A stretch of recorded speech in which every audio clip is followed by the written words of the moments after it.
আসসালামু আলাইকুম।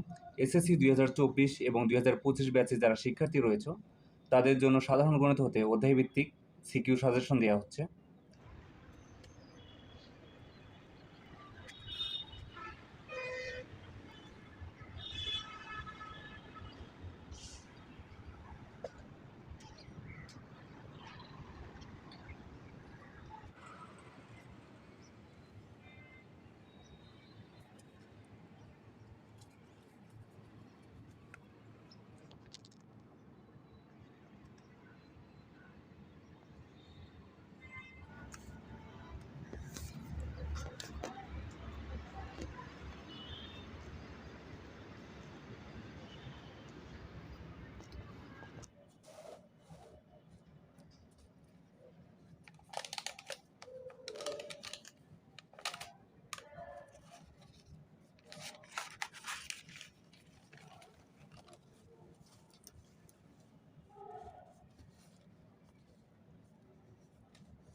তো আমি ইতিমধ্যে অধ্যায় 2 থেকে যেটা সেট অফ ফাংশন ছিল সেখান থেকে 3 টাইপের গুরুত্বপূর্ণ সিকিউ প্রশ্ন নিয়ে আলোচনা করেছি।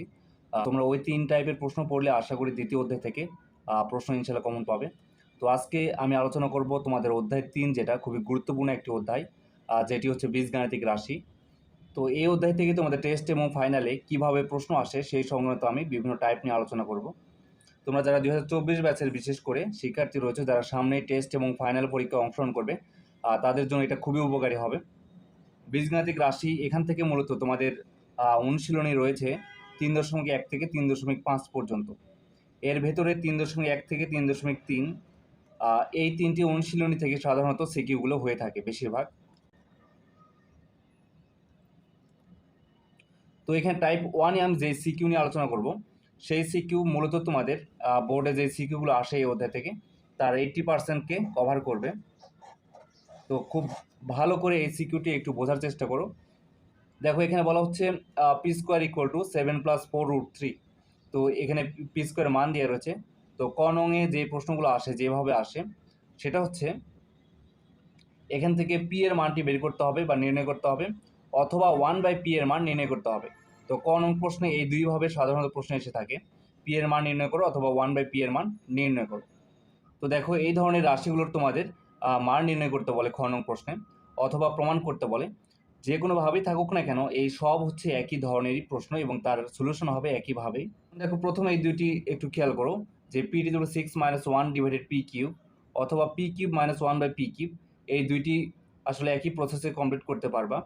অর্থাৎ এটাকে যদি আমরা লসাগু করি তখন আমাদের এই রূপটা আসবে, এই রূপের মান নির্ণয় করতে বলবে অথবা এই রূপের মান নির্ণয় করতে বলে।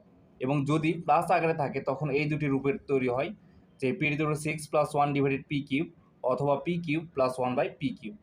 অর্থাৎ এই প্রশ্নগুলো যেভাবে আসুক ঘুরে ফিরে আসলে একই সিস্টেম হচ্ছে একই আর কি। যদি মাইনাস দিয়ে আসে তাহলে এই দুই আকারে আসে, আর যদি প্লাস দিয়ে আসে তাহলে এই দুই আকারে সাধারণত প্রশ্নগুলো আসে আর কি। তো এটার মান নির্ণয় করতে বলে। গ নং প্রশ্নে খেয়াল করো, প্রমাণ করো যে এখানে প্রমাণ করতে বলে যে p⁻5 + 1/p⁵, যেটা আরেকটি রূপ হচ্ছে p⁻10 + 1 / p⁵, অর্থাৎ এটাকে যদি আমরা লসাগু করি তখন এই আকারটা পাওয়া যাবে। অথবা যদি নেগেটিভ চিহ্ন সহকারে থাকে তখন হবে p⁻5 - 1/p⁵, অথবা যদি আমরা এটাকে লসাগু করি তখন দাঁড়াবে p⁻10 - 1 / p⁵ = 724। তো এই চারটির যে কোনো আকারে প্রশ্ন এসে থাকে সাধারণত এই p⁵ সংক্রান্ত। আর যদি এটাকে লসাগু করা হয় তখন উপরে p এর পাওয়ার হবে 10। তো এইভাবে একই ধরনের প্রশ্ন এগুলো। তো এই ক্ষেত্রে যদি আমাদের প্লাস আকারে থাকে এখানে p² এবং p³ দুইটা রাশি নিয়ে আমরা গুণ করলেই এই আকারটা আমরা তৈরি করতে পারবো। এবং যদি নেগেটিভ মাইনাস দিয়ে আসলে আমাদের p² এর পজিটিভ এবং p³ এর নেগেটিভ মান দিয়ে গুণ করলেই আমাদের এই আকারটা চলে আসবে। দেওয়া হয়েছে, তো নেগেটিভের জন্য এখানে ভিন্ন একটি মান আসবে। তো আসলে প্রসিডিউরটা হচ্ছে একই আর কি। তো এখানে দেখো আরেক ধরনের প্রশ্ন এসে থাকে যেটা গ নাম্বারে আমি আবার লিখে রেখেছি যে p⁻6 + 1/p⁻6, যেটাকে আমি যদি লসাগু করি তখন দাঁড়াবে p⁻12 + 1 / p⁻6, অথবা যদি নেগেটিভ আকারে আসে তখন এই আকারটা ধারণ করবে। তো এটারও মান নির্ণয় করতে বলে বা প্রমাণ করতে বলে। তাহলে এখানে মূলত খ গতে যেই ধরনগুলো দেখতে পারলে যে p এর পাওয়ার এখানে 3, অথবা p এর পাওয়ার 5, অথবা p এর পাওয়ার 6, অথবা p এর পাওয়ার 4 দিয়ে ম্যাথগুলো দেওয়া থাকে সাধারণত, তোমাদের প্রমাণ করতে হতে হবে অথবা মান নির্ণয় করতে হবে। তার মানে ব্যাপারটা হচ্ছে এমন যে পি এর পাওয়ার বা এক্স এর পাওয়ার বা এ এর পাওয়ার যেটাই বলো না কেন, তার পাওয়ার 3 থেকে শুরু হয়ে 4 হয়, 5 হয় বা 6 হয়, এই 4 ধরনের প্রশ্নই তোমাদের করা হয়। এবং যদি সেটাকে লসাগু আকারে দেওয়া থাকে তখন উপরে পি এর পাওয়ারটা এই পাওয়ারগুলো ডাবল হবে আর কি, 6 হবে, 8 হবে, 10 হবে এবং 12 হবে। তো এই আকারগুলো দেখে তোমাদের বিভ্রান্ত হওয়ার কোনো কারণ নেই। এই সবগুলোর প্রসিডিউর বা সিস্টেম যদি তোমরা একটু খেয়াল রাখো তাহলে এই সবগুলোর প্রশ্নের অ্যান্সার তোমরা খুব সহজেই করতে পারবে। তো এই সিকিউ প্রশ্নটা আমি বিভিন্ন রূপভেদে যেভাবে দেখালাম এখানে, তো সেগুলো মিলিয়ে 2015 সালে ঢাকা, রাজশাহী, দিনাজপুর, কুমিল্লা, চট্টগ্রাম, সিলেট, যশোর এই বোর্ডগুলোতে এসেছে। 2016-তে ঢাকা, দিনাজপুর, যশোর। 2017-তে ঢাকা, রাজশাহী, কুমিল্লা, চট্টগ্রাম, সিলেট, যশোর, বরিশাল। তো এই সব বোর্ডে এটা এসেছে। এবং 2019-এ ঢাকা বোর্ড, দিনাজপুর বোর্ড এবং আরও অনেক বোর্ডে এটা এসেছে।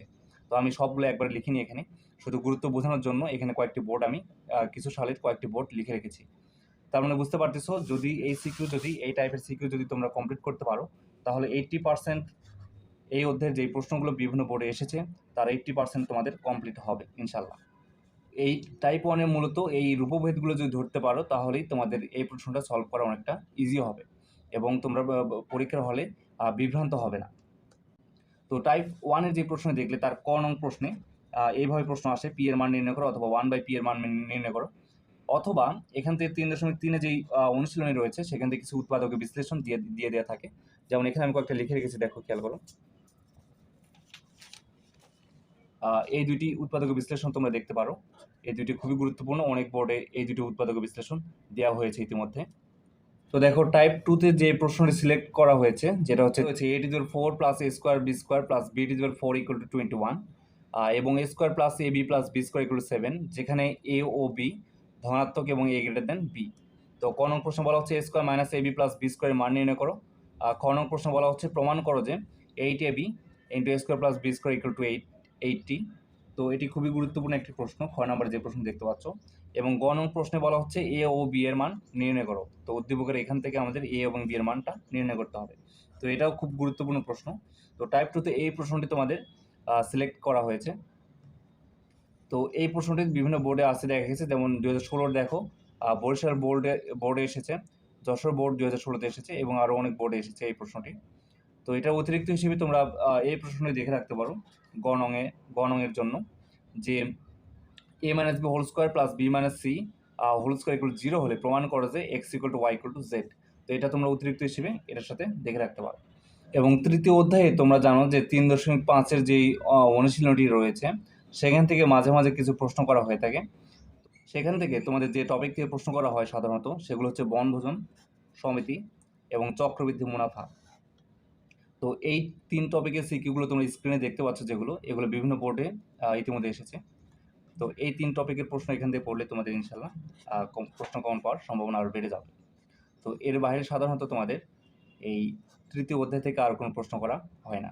তো এই 3 টাইপের প্রশ্ন পড়লে তোমাদের তৃতীয় যে অধ্যায় রয়েছে বীজগাণিতিক রাশি, এখানে যত ধরনের প্রশ্ন হয় তার 90% প্রশ্ন তোমাদের ইনশাল্লাহ হাতের নাগালে থাকবে। তো আশা করি আজকের এই তৃতীয় যে অধ্যায় বীজগাণিতিক রাশি খুবই গুরুত্বপূর্ণ একটি অধ্যায়। তো এই অধ্যায়ের এই 3টি টাইপের প্রশ্ন সম্পর্কে তোমরা সম্যক ধারণা পেয়েছো। তো এরপরেও কারো কোনো প্রশ্ন থাকলে অবশ্যই কমেন্টে জানাবে। তো এর পরবর্তী লেকচারে আমরা তোমাদের চতুর্থ যে অধ্যায় সূচক ও লগারিদম, সেখান থেকে বিভিন্ন টাইপের সিকিউ নিয়ে আলোচনা করব। তো আজকে এই পর্যন্তই। আসসালামু আলাইকুম।